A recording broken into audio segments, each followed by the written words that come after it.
Hello guys! Kumusta kayo lahat? Ay! Teka, may nakapasok na bubuyog. Ay, ano ba yan? Ay! Ay, bubuyog! Oo. Ay, pasaway. Ay, ewan ko. Ay, kasanali. Saan na yun? Ayun, lumabas. Ayun, nakalabas na. Pasaway na bubuyog. Takot pa naman ako dyan. Ay, inaantok ako guys. Medyo malamig na yung hangin. Pero, sakaling mas, lumamig yung hangin, mayroon akong dalang dito. Jacket. Just in case.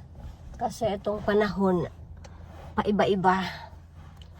Kanina, suot-suot ko yan. Pero, pagdating dito, medyo, yung humid, kaya tinatanggal ko kasi naiinitan ako.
How many are you baking?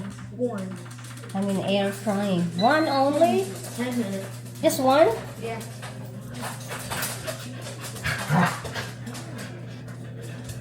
That's not gonna be enough.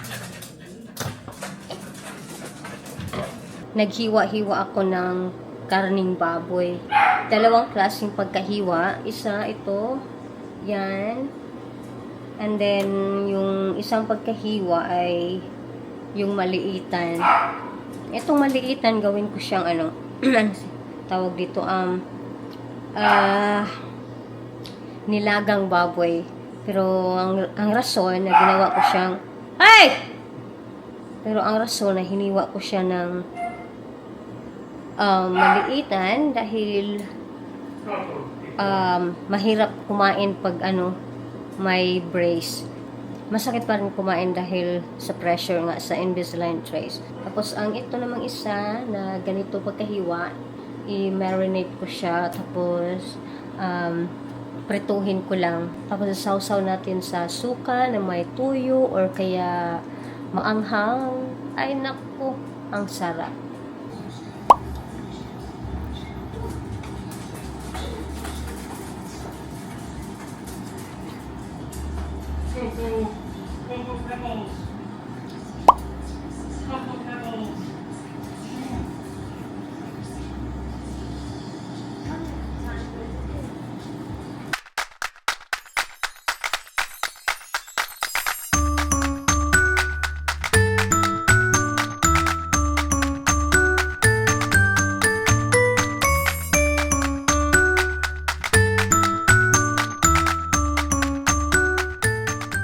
pumunta kami ng mga kaibigan ko doon sa bahay ng isa naming kaibigan.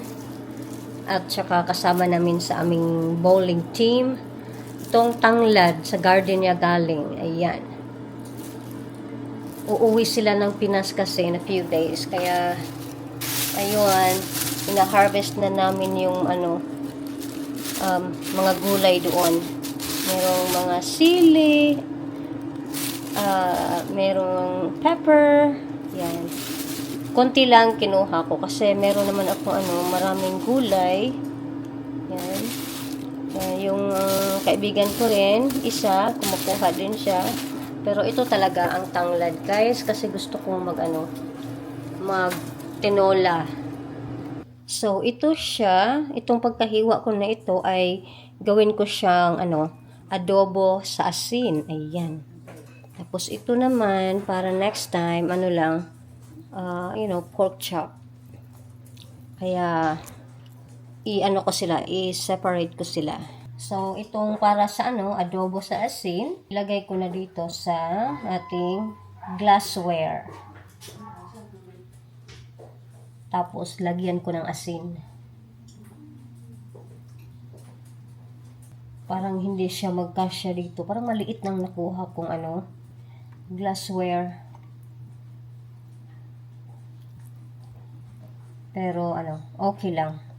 Gagamitin natin ang ating magic para magkasya talaga. Yeah, yeah, yeah.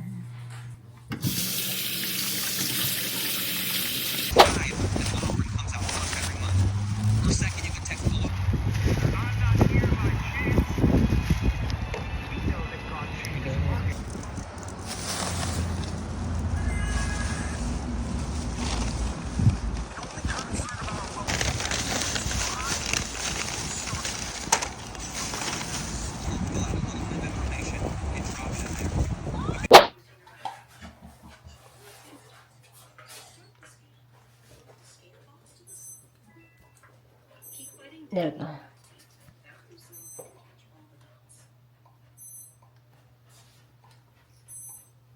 Where's the volume?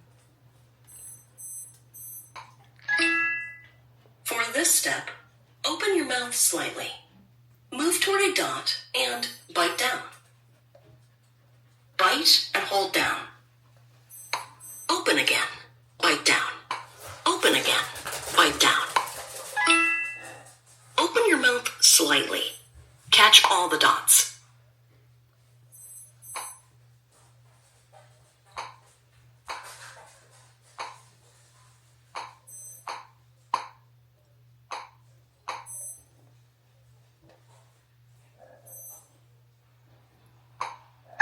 Job. For this step, put your bottom teeth under the tube. For this step, catch all the dots.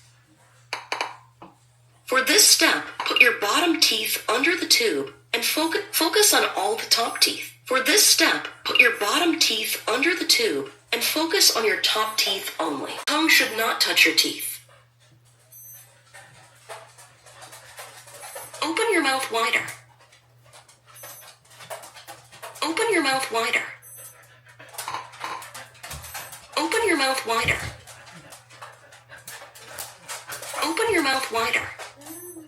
Your tongue. The scan is now complete, and you can remove the tube.